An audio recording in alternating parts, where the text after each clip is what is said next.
Welcome to Guides English Language and Literature. Today we're looking at how to format playscripts, or rather one key scene of a playscript. Whether you're writing a play or analyzing one, understanding the key elements of a playscript is essential. So, let's break it down. We start with act and scene headings. These indicate the structure of the play, helping the audience and performers follow along. They can include act and scene numbers or titles, and sometimes provide a brief description of the setting to set the stage for the scene.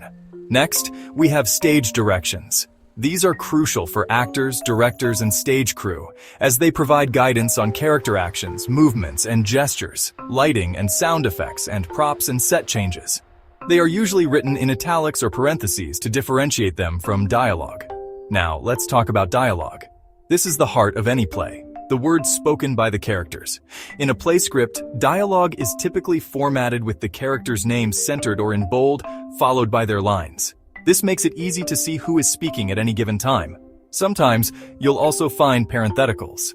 These are additional instructions within parentheses that clarify tone, emotion, or delivery of a line. For example, John, frustrated, I can't find it anywhere. This tells the actor how to express the dialogue. Lastly, we have transitions. These notes indicate changes in time, location, or significant shifts in the narrative. They help guide the production team and ensure smooth scene changes.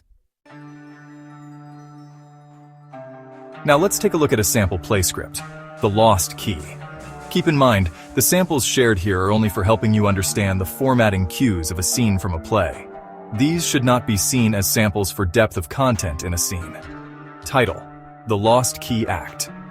1. Scene 1. At John's apartment lights up on a modest apartment.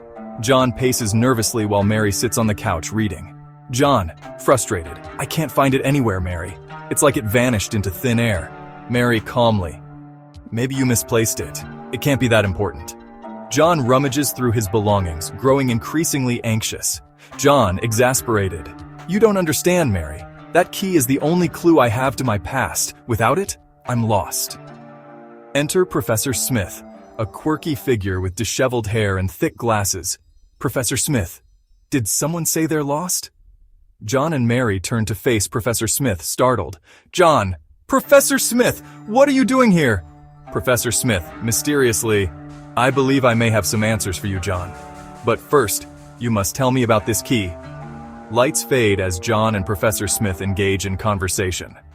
End of scene.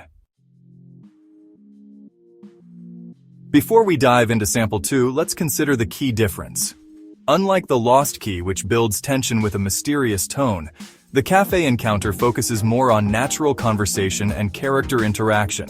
It presents a casual, everyday setting where dialogue plays a larger role in character development, as compared to the previous sample.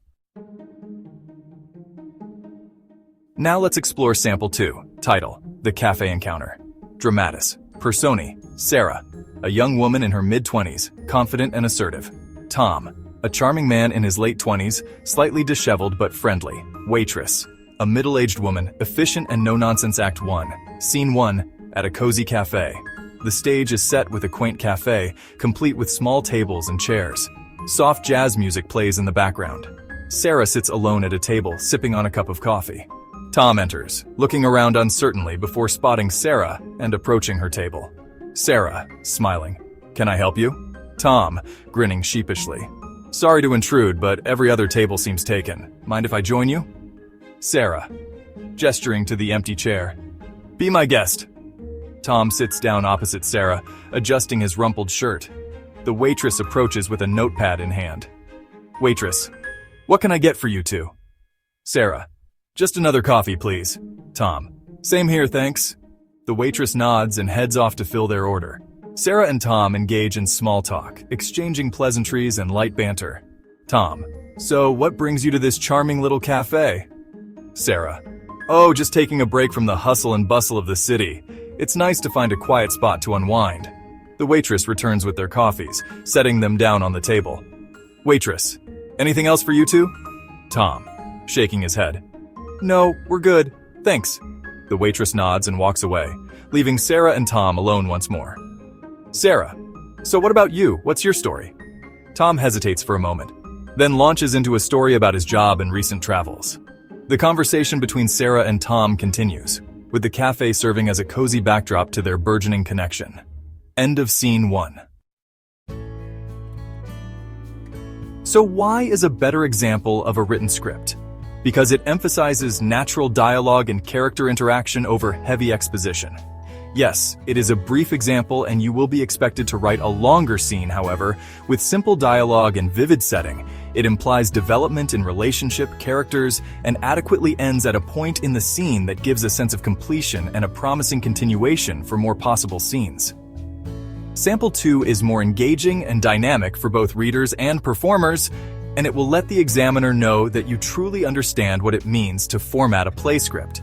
In order to add more scenes and acts, you may follow the same formatting guidelines.